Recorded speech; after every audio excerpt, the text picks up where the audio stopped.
Murió por mí mi buen Jesús, murió por ti también, nuestro buen Jesús, y con ello nos dio vida eterna. Les saludamos desde la ciudad de Tijuana, Baja California, México, la Iglesia Sublime Gracia. Y hace una semana terminamos, para no decir terminamos, a partir de la semana pasada hicimos ya una pausa en cuanto al tema del amor.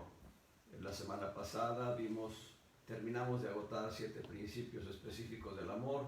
El séptimo de ellos es la preeminencia o la supremacía del amor. Hubo varios intervalos en los que no se compartió el tema, pero durante varias semanas en domingo, estuvimos hablando del tema del amor, con excepción de la ocasión en que hablé sobre las 7 definiciones del pacto del Calvario visto en la sangre de Cristo, o por la sangre de Cristo, ocasión en que tomamos mesa del Señor, la Santa Cena.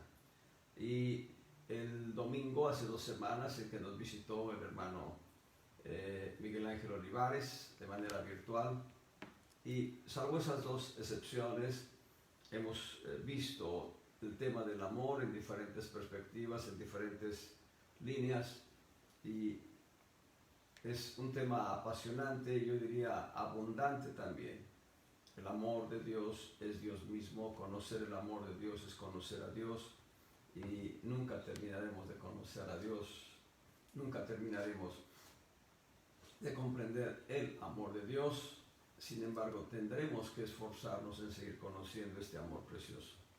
Pero hoy vamos al extremo, en una condición de péndulo, pero un extremo santo y no un extremo equivocado. De acuerdo a Gálatas 5, en los versos 22 y 23, el apóstol Pablo describe qué es el fruto del Espíritu de Cristo. Y el fruto del Espíritu de Cristo está a manera de un péndulo entre lo que es la caridad o el amor ágape, eso ya es expresión del amor, el fruto del Espíritu de Cristo, y llega hasta el punto 9, que es templanza. Y templanza lo podemos llamar como dominio propio, templanza lo podemos determinar como vida en equilibrio. Así que transitemos de una manera rápida del amor ágape y estacionémonos hoy en el tema de la templanza, del dominio propio, de la vida en equilibrio. El Señor no nos ha dado espíritu de temor o espíritu de miedo. Esa palabra temor que da el apóstol Pablo a Timoteo, en su texto original es phobos, y phobos es la raíz de fobia, y no nos ha dado Dios el espíritu de phobos o el espíritu de la fobia. En 2 de Timoteo 1:7 no nos ha dado Dios el espíritu de temor, el espíritu de fobia, sino el espíritu de fortaleza y de amor y de templanza. Y vemos aquí que la fortaleza se da en el justo equilibrio del amor y la templanza. Alguien dijo, no sé qué tan cierto sea esto, simplemente voy a tomar la anécdota como un punto de referencia, no lo tomen de manera dogmática como algo que yo afirmo. Simplemente alguien dijo que esta acción registrada en el libro de los Hechos fue una decisión carente de equilibrio o carente de dominio propio. Primeramente en Hechos 4, ahí en el verso 36, yo diría desde el verso 34 al 37. Hechos 4, 34 al 37, que ningún necesitado había entre ellos, entre los santos de Jerusalén. Porque todos los que poseían heredades o casas, vendiéndolas, traían el precio de lo vendido. Aquí es donde se da, de acuerdo a este varón, el desequilibrio. Todos los que poseían heredades o casas vendían lo que tenían en posesión y lo traían, el precio de lo vendido lo traían a los apóstoles. Verso 35, lo ponían a los pies de los apóstoles y era repartido a cada uno según qué había menester, de acuerdo a las necesidades propias de cada miembro de la iglesia local de Jerusalén. Verso 36, entonces José, que fue llamado de los apóstoles por sobrenombre Bernabé, que es interpretado hijo de consolación, era un levita, él descendía de Leví, natural de Cipro o de Chipre, actual Chipre, la isla de Cipro, que como tuviese una heredad, la vendió y trajo el precio y puso a los pies de los apóstoles. En el contexto de estos versículos vamos a considerar precisamente el punto de equilibrio. Si toda la gente que tiene heredades, pensemos, alguien que tiene dos casas, una la renta para tener ingresos cotidianos, ingresos mensuales, y la otra la usa para vivir. Pensemos que en un acto de misericordia y de gracia decide vender la casa que está rentando, la casa que arrienda para tener ingresos, y todo el dinero lo trae a la iglesia.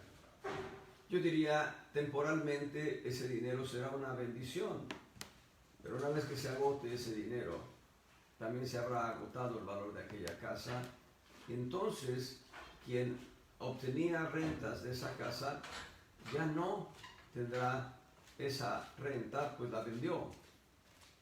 Yo diría que para hacer esta decisión se requiere de tomar una dirección completamente divina, dirección de Dios. Estamos leyendo que todos los que poseían heredades o casas, terrenos que quizá producían diferentes frutos al año, trigo, tal vez, producían trigo, cebada, en fin, diferentes granos. Y al vender la heredad, la producción, insisto, la venta de la heredad, daba un resultado inmediato y mucho dinero que se podía administrar temporalmente. Pero a la postre el dinero se acabaría y la heredad ya no sería propia de aquel miembro de la iglesia. ¿Qué quiero decir con esto? Que para ello se requiere dirección de Dios y se requiere una vida de templanza, una vida de equilibrio. Vamos a hablar un poco del dominio propio, vamos a hablar un poco del equilibrio, vamos a hablar un poco de la vida de balance, una vida balanceada. El punto crítico es todos. El punto crítico es todos. Todos los que poseían heredades o casas. Todos. Yo quiero pensar que hubo un mundo de dinero que se colectó con las ventas de casas y propiedades y el precio de lo vendido era traído a los apóstoles. Era una especie de comunidad. De hecho, hay un judío, intelectual judío, Federico Engels, empresario en su época, exitoso en su época, que escribe precisamente un ensayo donde afirma que los principios del comunismo están aquí. Sin embargo, si ese es el principio del comunismo, hay un problema que se da más adelante. Pablo va a decirle a los corintios que hagan una colecta para los pobres de Jerusalén. ¿Por qué vinieron la pobreza? Bueno, tal vez pensaron que era lo correcto vender todo y traerlo a la iglesia. Y reitero, eso fue una bendición al principio, pero la iglesia creció y creció. Y si todo se administraba para la iglesia, hubo un momento en que empezó la escasez. Y Pablo habla de los pobres de Jerusalén.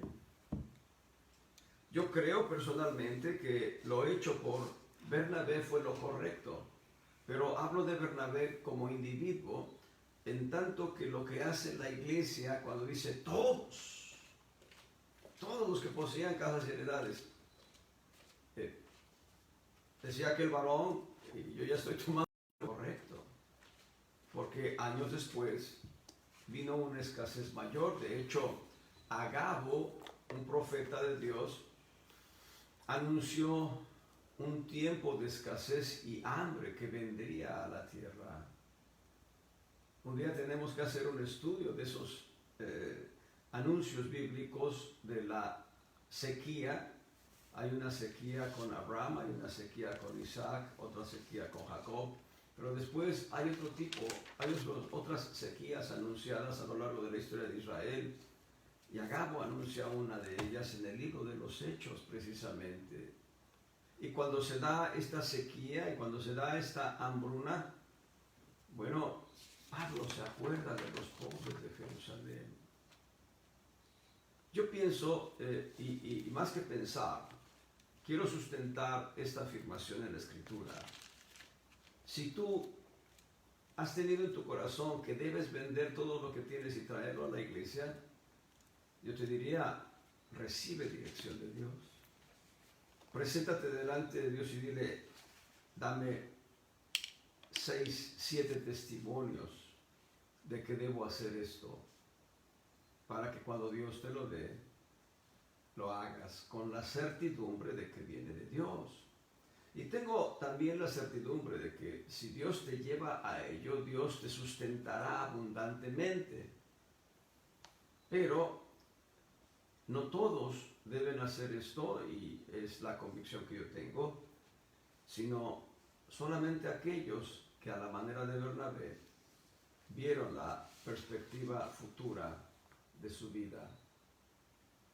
Sé de ministros de Dios que han administrado millones de dólares, el día de hoy sería el equivalente a millones de dólares, millones, y puedo decir cientos de millones de dólares en la equivalencia.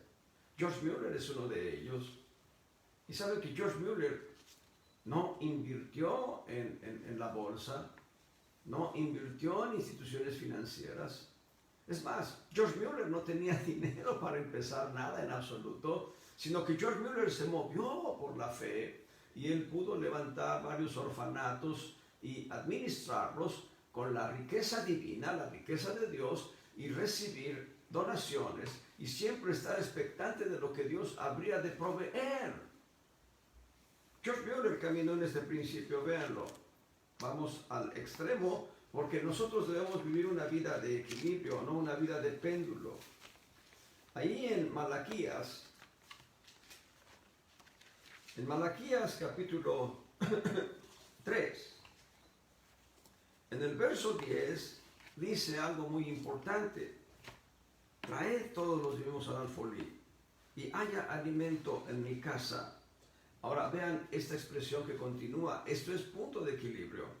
Probadme ahora en esto, dice Jehová de los ejércitos. Esa palabra probadme no está diciendo que tentemos a Dios. Esa palabra probadme tiene que ver con el testimonio que damos nosotros de que Dios es real, de que Dios es verdadero, de que Dios existe y de que Él es más allá de ser dueño del oro y de la plata, es dueño de todo el universo. Y entonces dice, pruébenme, testifiquen que soy real. Dice, si no, os abriré las ventanas de los cielos y vaciaré sobre vosotros bendición hasta que sobreabunde. Lo que hace George Mueller es vivir en este principio. Cuando George Mueller entrega su vida a Cristo, él empieza a experimentar una vida sobrenatural. George Mueller se casó, escuchen bien, se casó con una mujer que tenía mucho dinero. George Mueller no tenía nada.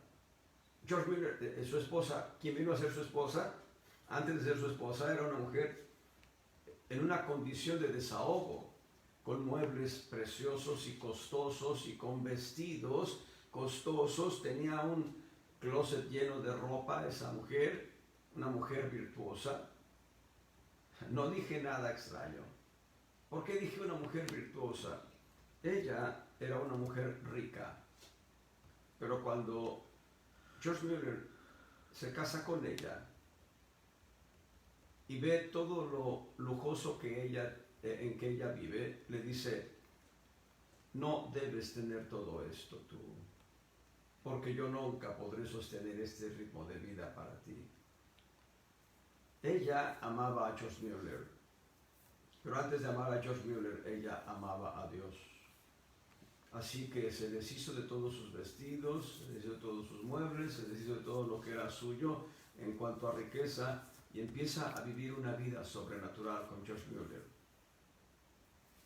Y George Mueller funda un primer orfanato. Estoy yendo rápido en la parte de la biografía de Mueller que nos interesa para hoy.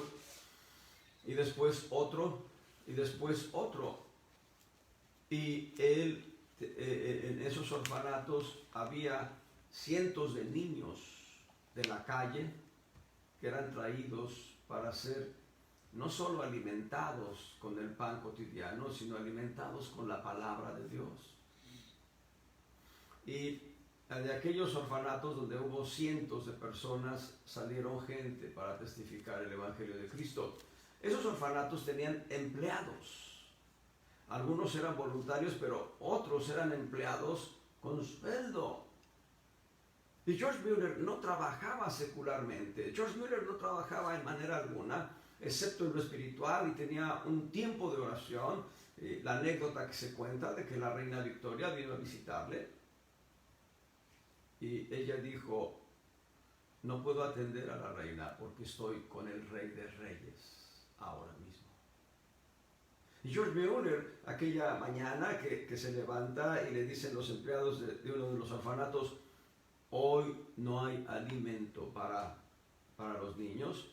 Él dijo, bueno, a todos los niños dijo, vamos a hacer una acción de gracias por lo que Dios va a hacer en estos momentos. En una oración de menos de un minuto hicieron una acción de gracias y tocan a la puerta y era el lechero y era el panadero y trajeron leche y pan y el lechero se le había arruinado el carro.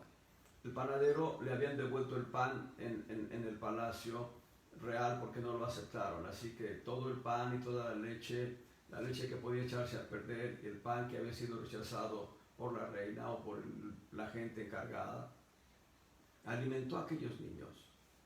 Gloria sea al Señor. George Mueller se iba por las noches, antes de dormir, iba ante la presencia de Dios a orar y le decía, Dios, para mañana es necesario esto, más esto, más esto. Y le hacía la lista. Y al día siguiente Dios proveía milagrosamente.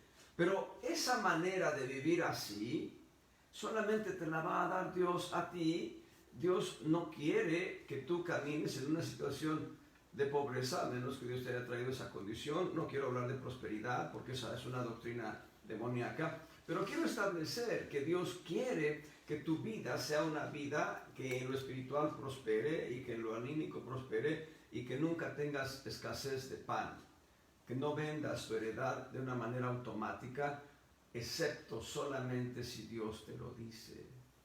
Si Dios no te ha dicho que vendas tu heredad, no lo hagas. Regresando a la historia de Hechos, dice ahí en Hechos capítulo 5, que un varón llamado Ananías con Zafira su mujer vendió una posesión. Y aquí es donde se da un problema de desequilibrio espiritual y emocional. Ananías y Zafira no tenían en su corazón la intención auténtica de vender su heredad, sino que viendo lo que hacían los demás dijeron, no podemos quedarnos nosotros cortos, hagámoslo. Planearon, planificaron, quisieron engañar a los apóstoles.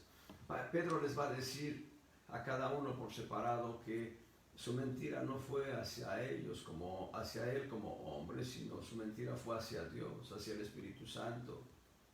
¿Y qué trajo esto? Trajo juicio. Ananías murió, su esposa también, y murieron en un solo día ambos.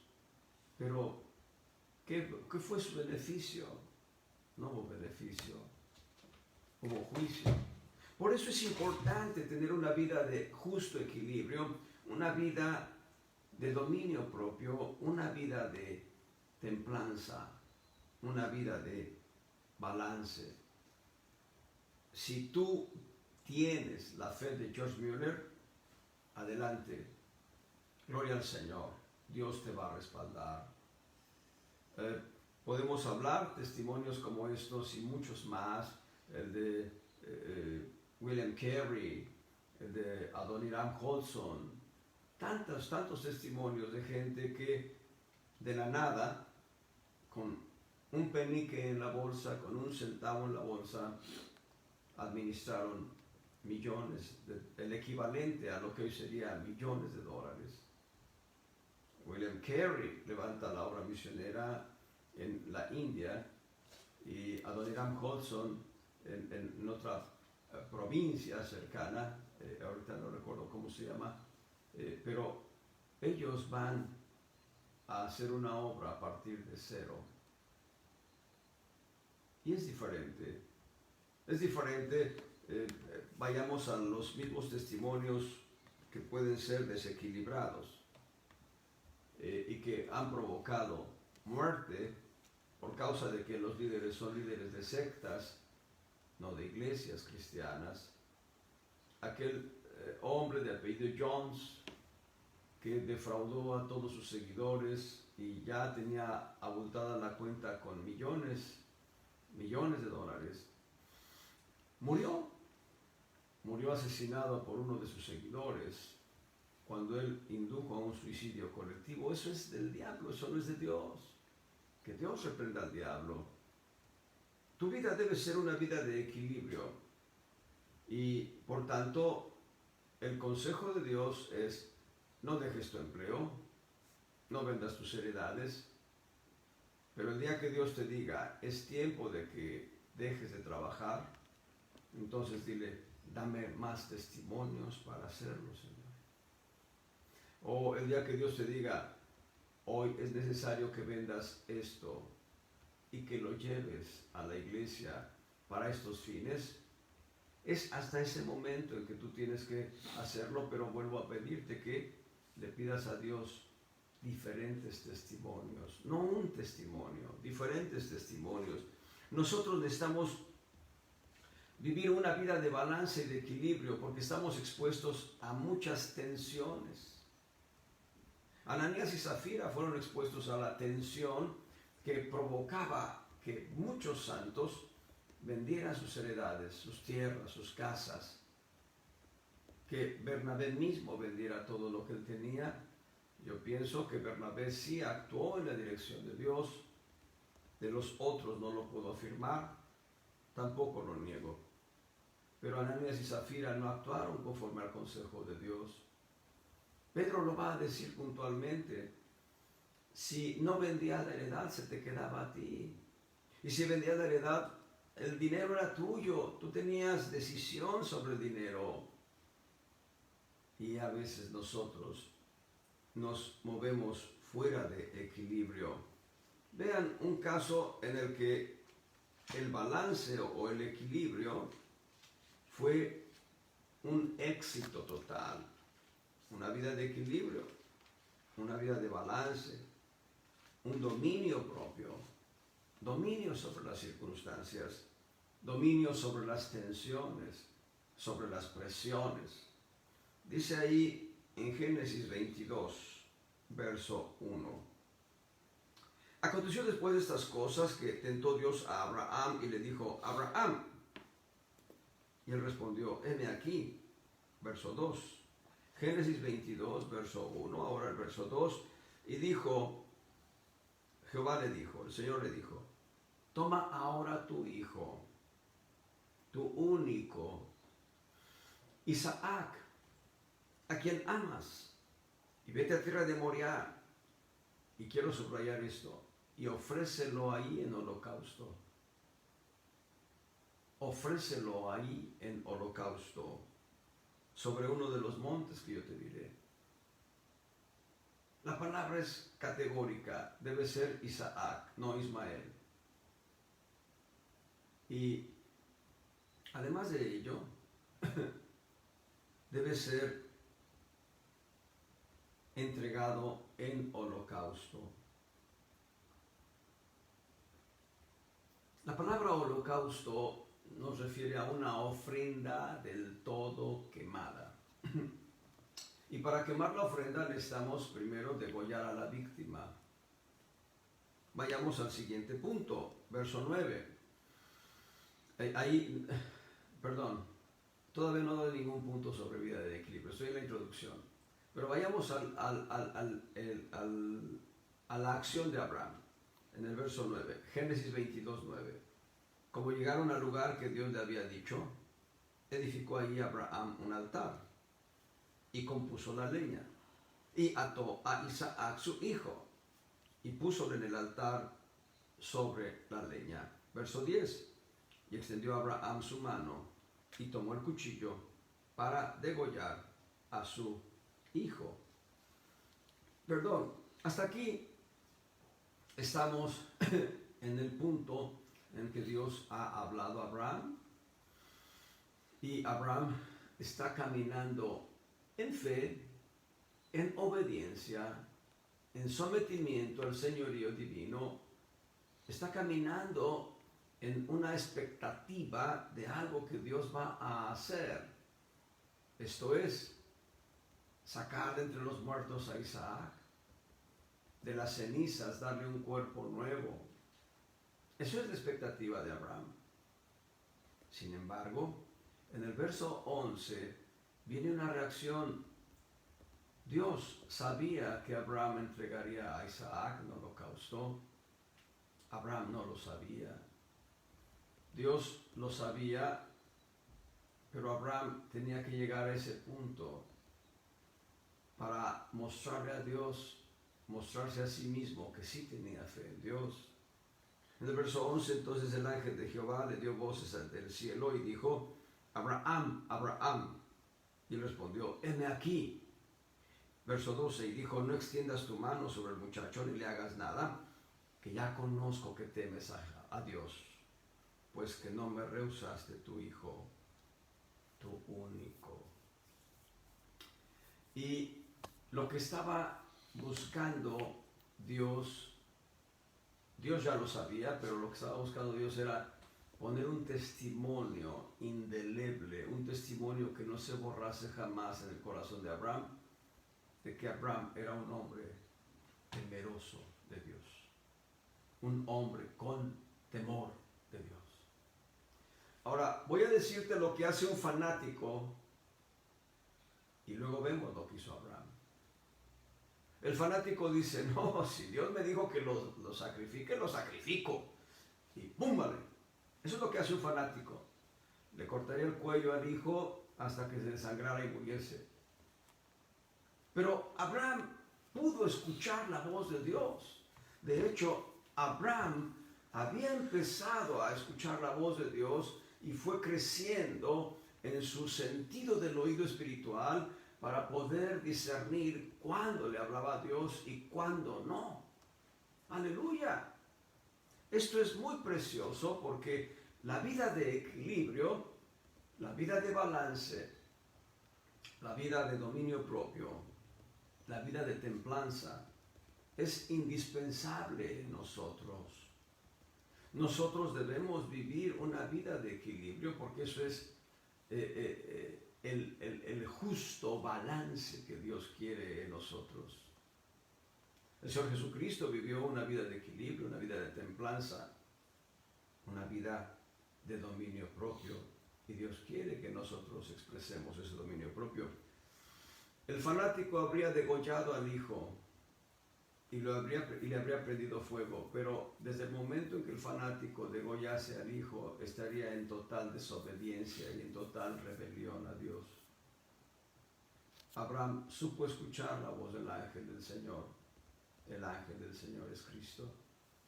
Y cuando escucha la voz del ángel del Señor, él detiene su mano, no hace daño al muchacho, deja el cuchillo a un lado, voltea, verso 13, alzó Abraham sus ojos y miró, y aquí un carnero a sus espaldas, trabado en un zarzal por sus cuernos. Y fue Abraham y tomó el carnero y ofreció el holocausto en lugar de su hijo. Dios va a llevarnos a pruebas en las cuales Dios sabe que vamos a cumplir las expectativas sacando 10 en las pruebas. Y Abraham sacó 10 en una vida completa de equilibrio, de balance, una vida de dominio propio, de templanza. Él dijo, bueno, esta es tu voluntad, Señor, yo voy. Para Abraham, Isaac ya había muerto en su corazón. Al haberlo degollado, si es que lo hubiese hecho, y si es que Dios no lo hubiese detenido, seguramente Dios lo levantaría entre los muertos a Isaac, porque en Isaac estaban cifradas las promesas divinas. Por eso te reitero, un fanático habría degollado al hijo. Abraham no era fanático. Dios no quiere que nuestra vida sea una vida de fanáticos. Hay gente que cree en sus dioses y mata por sus dioses. Nosotros creemos en el único Dios vivo y verdadero, en el único todopoderoso, en el Dios altísimo, el creador de todas las cosas, el siempre eterno, y estamos dispuestos a morir por nuestro Dios. Es la diferencia. No es lo mismo matar por tus dioses a morir por el Dios que es real y verdadero. Estábamos en una campaña de evangelización en pleno 12 de diciembre. Estoy hablando hace ya 26 años. Ahí afuera de la Basílica de Guadalupe, en el Jardín de las Rosas, el pastor llevaba su equipo, yo iba con él. Era uno más, un miembro más de la iglesia acompañando al pastor. La gente fanática, cuando escuchaba el Evangelio de Cristo, decía, a mí no me hablen de esas cosas, háblenme de la Madre de Dios, la Reina del Cielo. Ignorante el hombre. Hablar de Cristo es hablar del Rey de Reyes y Señor de Señores. Hablar de Cristo es hablar la verdad. El fanático va a actuar así. Bueno, hay gente fanática que, hablando de verdades bíblicas, va a hacer esto. Te va a querer convencer con sus verdades. Pero cuando no alcanza a convencerte con tus verdades, entonces se arremanga las manos y dice, ven, te voy a convencer a golpes. Eso es fanático. Eso es fanatismo. Dios no quiere que seamos fanáticos. Dios quiere que tengamos el carácter de Cristo. Y el carácter de Cristo es amor, gozo, paz, paciencia, benignidad, bondad, mansedumbre, templanza. Amor, 7 más, y al final, templanza. Vida de equilibrio, vida de dominio propio. Las balanzas, Levítico 19:36. En Levítico 19:36 leemos, balanzas justas, pesas justas, efa justo, hin justo tendréis. Yo, Jehová, vuestro Dios, que os saqué de la tierra de Egipto. Leí Levítico 19:36.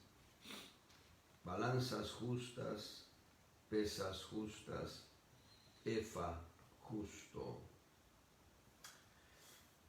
En aquella época ya existían las balanzas o las formas de pesar las cosas, de medir por su peso las cosas, los objetos. Hay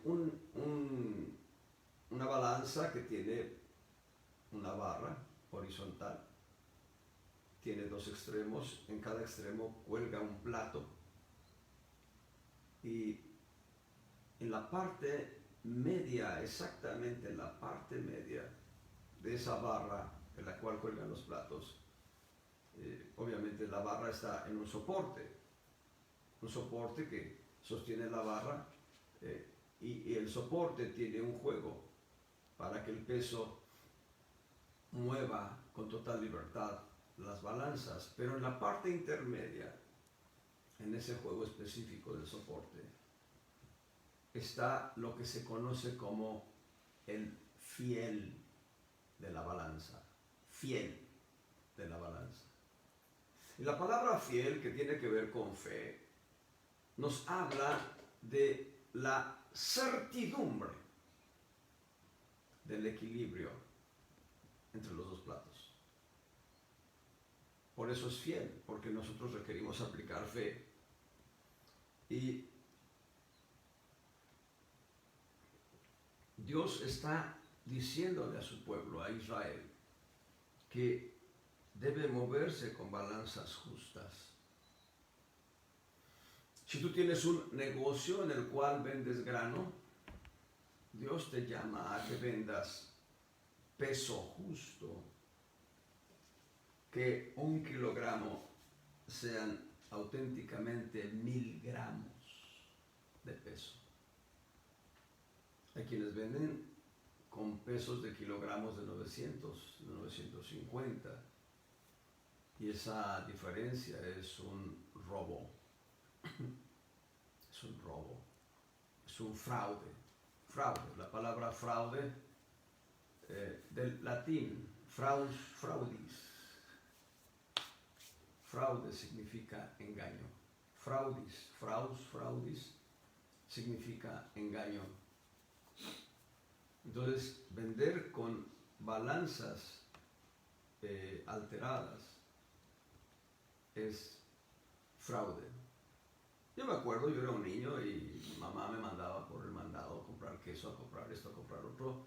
Llego a la tienda y yo veía en algunas tiendas que la báscula de pesar tenía un peso acá y acá tenían una escala a la que se le iba agregando el contrapeso para dar precisamente el justo equilibrio, y lo que era el balanzón era una como cuchara gigante, o era una charola gigante comba donde se ponía la mercancía.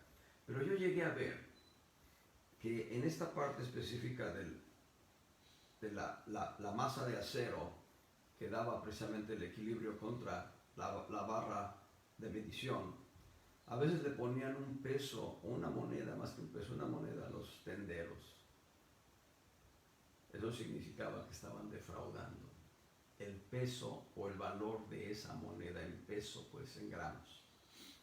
Eso era un fraude.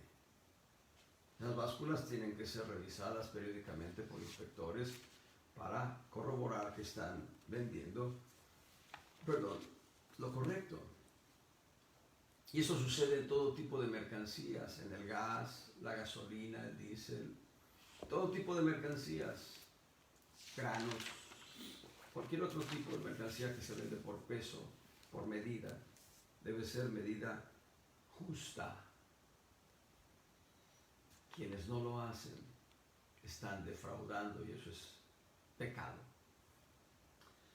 Balanzas justas. Job 31:6. En Job 31:6. He estado leyendo el libro de Job. Dice ahí en el capítulo 31, verso 6. Péseme Dios en balanzas de justicia y conocerá mi integridad. Y ahora, si tú te imaginas el pedestal y la barra y las cadenas en las que cuelgan los platos, ahora imagínate aquí. En un plato dice justicia de Dios, y en el otro plato Job dice mi integridad. Job está apelando a que hay equilibrio. ¿Sabes? Cuando pesa más la justicia que lo que nosotros somos, significa que no somos íntegros, que somos impíos en nuestra conducta, que somos pecadores. Lo único que le da equilibrio en el plano espiritual, a nivel del espíritu, a nuestra vida es que Cristo pagó. Y la justicia de Dios está equiparada con la justicia de Cristo en nosotros. Gloria al Señor. Esto es precioso porque esto nos da ya una vida de templanza en el espíritu, pero en el alma es nuestra conducta la que debe ser equilibrada. En el alma nosotros necesitamos una vida de equilibrio, un balance cotidiano. A veces nosotros explotamos por presiones. El proverbio en Eclesiastés dice, aún con la presión enloquece el sabio. Así dice Proverbios, Eclesiastés. Un proverbio que se encuentra en Eclesiastés, aún con la opresión enloquece el sabio. Leía recientemente un artículo que tiene que ver con las expresiones febriles del ser humano, en donde de manera cotidiana los sueños, cuando alguien está enfermo y padece fiebres continuas, la mente lo único que proyecta es opresiones. Y el ser humano no sale de esas opresiones hasta que la fiebre cede. Esas opresiones llegan a traer locura temporal en el ser humano. Cuán importante es que esa locura temporal no se convierta en una locura permanente. Es trascendental que nuestra dependencia sea una dependencia completa de Dios. El discurso de Job tiene que ver con los tratos personales por los cuales está pasando. Él ha perdido toda su familia, él ha perdido toda su hacienda, él tiene ahora 3 consoladores molestos. Hay por lo menos tres calificativos que ya encontré que hace Job de sus amigos. Uno de ellos les dice médicos nulos, les dice. Ahí en Job capítulo 13, verso 5, Job les dice a sus amigos, son médicos nulos. En otra ocasión les dice consoladores molestos. No recuerdo el otro adjetivo. Job está en una aflicción terrible. Y sus amigos que no conocen el fondo le están acusando. No hay equilibrio en el juicio de sus amigos de Job. Pero pareciera que tampoco hay un equilibrio completo en el corazón de Job. Porque Job se justifica a sí mismo delante de Dios. Sin embargo, al final del discurso, Job le dice a Dios, de oídas te había oído, mas ahora mis ojos te ven. Por tanto me aborrezco en polvo y en ceniza. Job reconoce que su justicia no le sirve, pero también entiende que es la gracia divina la que lo levanta. Por eso, una vida de equilibrio, una vida de balance, una vida de templanza es la que nosotros necesitamos. Vayamos a Proverbios capítulo 16, verso 11. Seguimos en la introducción. En Proverbios capítulo 16, verso 11. Peso y balanzas justas son de Jehová. Obras suyas son todas las pesas de la bolsa. Peso y balanzas justas. Debo decirte que el tema de la justicia es un tema muy profundo, es un tema que debemos desarrollar bien en el plano espiritual, en el plano bíblico. La gente se queja de ser injusta tal o cual acción de la autoridad, pero la gente no exhibe por sí misma su propia injusticia en otros planos. Y lo que dice el proverbio es que el peso y las balanzas justas solo son de Dios. Dios quiere su justicia en espíritu, alma y cuerpo. Dios ya ha atribuido justicia a nuestras vidas en nuestro espíritu humano. Pero Dios quiere que nuestra alma empiece a caminar en justicia divina cotidianamente. Porque esta es la voluntad de Dios. Esto es la obra que Dios hace en nosotros. El equilibrio emocional, el equilibrio anímico, el equilibrio temperamental, el equilibrio en tus anhelos y deseos, en tu naturaleza, viene de Dios. ¿Qué es lo que debemos hacer nosotros? Rendirnos ante Él. Rendirnos totalmente ante Dios y decirle, no puedo en esto, tú puedes en mí. No puedo en aquello, tú puedes en mí. No puedo en todo, tú puedes todo en mí. Dios hará de ti una criatura modelo. Pero es importante que rindamos nuestra voluntad al Señor, porque Dios no quiere robots. Dios no acepta una vida automatizada en los cristianos. Dios espera que los cristianos nos rindamos totalmente, de manera plena, completa y absoluta ante el Señor, para que Él haga una transformación en nosotros.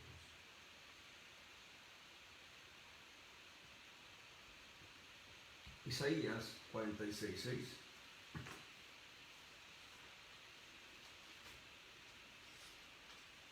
Isaías capítulo 46, verso 6. Dice, sacan oro del talego o la talega o la bolsa, una bolsa de cuero que se usaba usualmente de cuero. Tal vez podía ser un zurrón de piel de cordero o de tela. Estoy ahí en Isaías 46, verso 6. Sacan oro del talego y pesan plata con balanzas. Alquilan un platero, etcétera, etcétera. Sacan oro del talego y pesan plata con balanzas. La balanza, bueno, quienes eran mercaderes estaban obligados a tener una balanza. Hay una balanza o una báscula que se conoce como báscula romana, donde el justo equilibrio es poner una carga de un lado y poner una pesa en una escala. Y cuando la pesa llega al punto donde mantiene el equilibrio, ahí está el peso justo de acuerdo a esa balanza. Así que entremos pues en materia. En nuestra vida existen fuerzas externas y fuerzas internas que quieren jalar hacia un lado y hacia otro nuestra vida natural.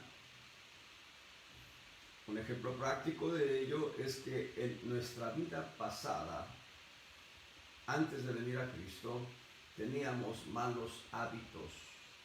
Hablemos de un mal hábito, dormir. Dormir horas extras. En lugar de dormir lo justo, dormir tiempo extra. Esto va a provocar que tus actividades decaigan, que lo que tengas que hacer en tu casa para acondicionarla como un hogar, no lo termines en sus tiempos por dormir en exceso. El proverbio dice, pasé yo por la casa del perezoso, y he aquí espinos y abrojos en su campo. Y el perezoso dice que tiene los brazos cruzados durmiendo. Y hay un proverbio que dice, ahí lean los proverbios, hay un proverbio que dice, a su parecer, el perezoso es más listo que los demás, porque duerme mucho. Pero ¿saben qué sucede con el perezoso cuando viene el hambre? ¿Saben qué sucede con el perezoso cuando no hay suficiente alimento? Morirá de hambre por perezoso. Así que una de las debilidades que tenemos, no todos, pero algunos tienen esa debilidad, dormir demasiado, dormir tiempo extra, dormir horas de más, provoca que tu vida decaiga, provoca que tu vida no esté en balance, en equilibrio. Pero del extremo del que duerme mucho, vayámonos al extremo del que es adicto al trabajo. Hay gente adicta al trabajo y salen de casa con una taza de café. ¿Por qué? Porque ya les urge llegar al trabajo, al taller, pensemos. Y una taza de café no es alimento, pero es lo que llegaron al estómago. Llega el mediodía y apenas van a comer algo. Y cuando son las 5 de la tarde y apenas han comido algo al mediodía, les dicen, ven a comer. Y dicen, ahorita voy porque estoy terminando de ajustar esta máquina. Ya a las 10 de la noche y apenas empiezan a comer algo sólido, fuerte. Adicciones al trabajo.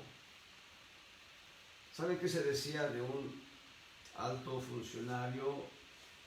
Este hombre fue ministro de la Suprema Corte de Justicia de la Nación. Fue comisionado de los derechos humanos. Fue procurador general de la República. Fue embajador de México en Francia. ¿Saben qué se decía de este hombre?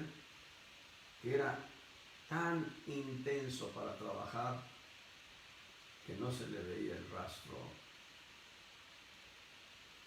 Podían ser las 2 de la mañana y él intensamente trabajando. Adicción al trabajo.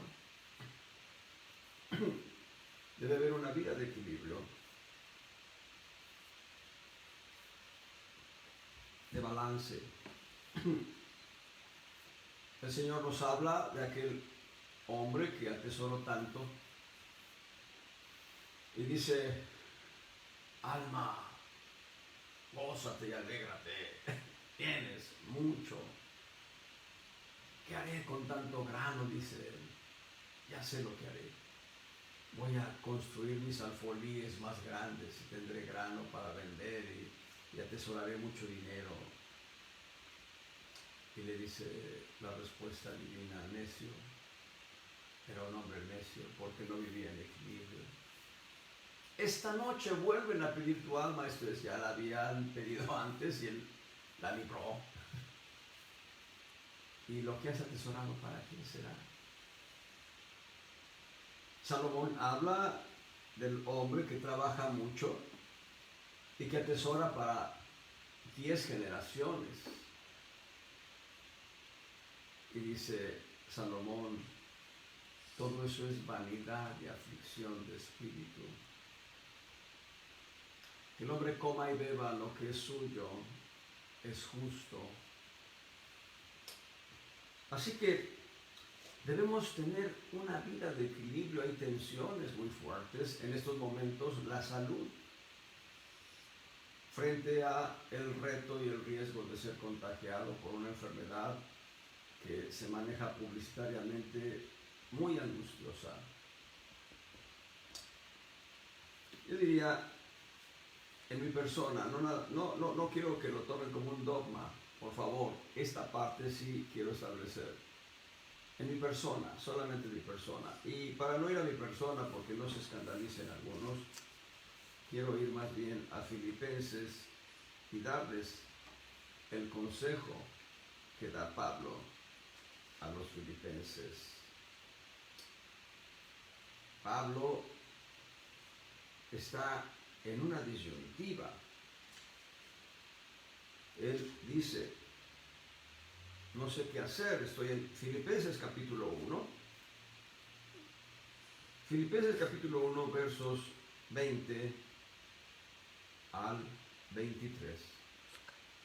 Vean las dos tensiones en las que se encuentra Pablo.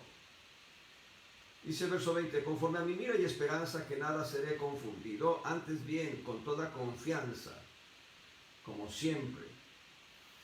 Ahora también será engrandecido Cristo en mi cuerpo. Noten, por vida o por muerte. Pero Cristo va a ser glorificado. Pablo está diciendo, si muero, Cristo va a ser glorificado. Y si quedo con vida, Cristo va a ser glorificado. Y esa es una vida de equilibrio. Verso 21. Porque para mí, habla Pablo, el apóstol Pablo está diciendo, para mí el vivir es Cristo. La vida de Pablo estaba consagrada a servir al Señor. La vida de Pablo estaba consagrada a hacer la obra de Dios en esta tierra, que el reino de Dios se fuese expandiendo continuamente. Así que no había problema para Pablo. Pero dice algo más, y el morir es ganancia. Vean qué disyuntiva la de Pablo, qué situación desequilibrante en un momento dado para quien no tiene una vida templada. El vivir es Cristo, el morir es ganancia. Son dos extremos. Y entonces él agrega, verso 22, por tanto no sé qué escoger. Verso 22, mas si el vivir en la carne, esto me será para fruto de la obra, vivir en esta tierra, no sé entonces qué escoger. Vean, si vivo en la carne y hago la obra de Dios y glorifico a Cristo con mi vida, entonces tengo galardón eterno. Pero si muero, pues esto es una ganancia, porque ya dejo de sufrir en esta tierra y dejo de padecer lo que está padeciendo la gente y voy a la presencia de Dios a disfrutar de su gloria por la eternidad. Vean. Entonces en el verso 23 él va a decir, de ambas cosas estoy puesto en estrecho, teniendo deseo de ser desatado y estar con Cristo, lo cual es mucho mejor. Estar con Cristo es mucho mejor. No, Chaguito, no te vayas con Cristo. ¿Por qué no? Es mucho mejor. Ahora, me voy pues, cuando el Señor quiera. No voy a quitar la vida, sino voy a esperar a que Dios me llame a su presencia. Pero Pablo ya está en esa disyuntiva ahora. El verso 24, pero quedar en la carne, en esta tierra, es más necesario por causa de vosotros.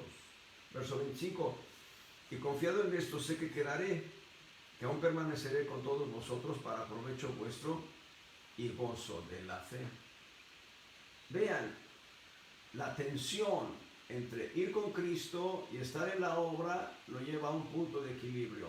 Sé que Dios me dejará un tiempo más, dice Pablo, para continuar su obra en esta tierra. Ese es el punto en el que nosotros debemos siempre estar nosotros. El cristiano no debe moverse entre lo bueno y lo malo. El cristiano no debe tener la disyuntiva entre lo que es bueno y lo que es malo. El cristiano debe tener la disyuntiva entre lo que es bueno y lo que es excelente. Y decía mi pastor en México, lo bueno es enemigo de lo mejor. Así decía el pastor que tuve en México, lo bueno es enemigo de lo mejor. Pero el cristiano no debe moverse entre lo bueno y lo malo. El cristiano debe moverse entre lo que es bueno y lo que es excelente. Y Pablo decía, bueno, quedar en esta tierra es bueno para la iglesia, es bueno para mí. Es bueno para mí porque voy a agenciar galardones. Pero estar con Cristo es excelente. Estar con Cristo es superlativamente mejor que estar en esta tierra. Así que apenas estamos en la introducción, apenas estamos empezando a ver el tema de la templanza como una expresión del carácter de Cristo, el fruto del Espíritu de Cristo, templanza. Nos fuimos del extremo amor al extremo templanza y dejamos en medio 7 expresiones del fruto del Espíritu. Pero cuán importante es tener una vida de equilibrio. Vamos a parar ahí. Vamos a continuar la próxima semana. Dios te bendiga.